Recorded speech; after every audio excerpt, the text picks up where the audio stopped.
Itong mga lalaki dito, they can tot. Alam nyo kasi mga bes, mga nakikinig dito, yung culture dito namin sa MBC, sa Yes and Love, ayan, lagi kami magkakasama. Sa ere lang talaga, magkakahiwalay kami. Pero paglabas namin ng booth, ayan, sabay-sabay kaming kumakain, kasama yung mga technician. Correct.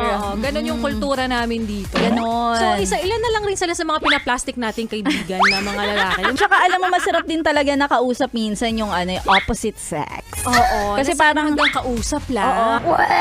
Hanggang usap lang, di ba? Tsaka, alam mo yon, nakakapagbigay ka din sa kanila ng thoughts mo, di ba? Sa mga lalaki, tapos sila din, nagbibigay sila ng thoughts nila sa mga babae. Nagkakaroon ng palitan ng thoughts.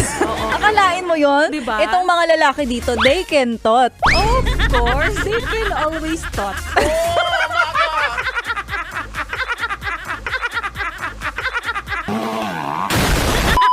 It's their